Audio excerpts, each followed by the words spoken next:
शहराचे सौंदर्य बिघडवणाऱ्यांना बसलाय चांगलाच चाप.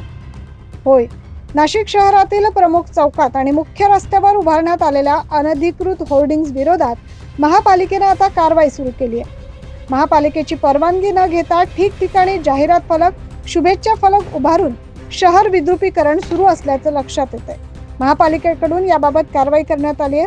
पोस्टरबाजीमुळे शहरातील चौक, वास्तू झाकोळल्या जात आहेत. महापालिकेने कारवाई करताना विविध प्रकारचे डिजिटल फलक हटवलेत.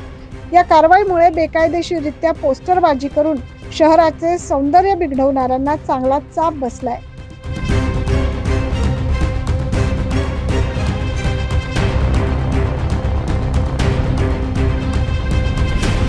महापालिकेकडून नाशिक शहरामध्ये रस्त्यावरील होर्डिंग्जवर ठिकठिकाणी दिशादर्शक फलक लावण्यात आले. त्यावरही विनापरवाना जाहिरात, वाढदिवस शुभेच्छा फलक लावण्यात आले. त्या अनुषंगाने महापालिकेकडून ही कारवाई करण्यात येते. सोमवारी नाशिक महानगरपालिकेचे अतिक्रमण विभाग उपायुक्त नितीन नेर यांच्या आदेशानुसार विभागीय अधिकारी योगेश रक्ते यांच्या मार्गदर्शनाखाली रविवार कारंजा ते सारडा सर्कल पर्यंत कमानीवरील होर्डिंग्ज हटवण्यात आले. 9 न्यूज महाराष्ट्रासाठी प्रतिनिधी अजीज सय्यद.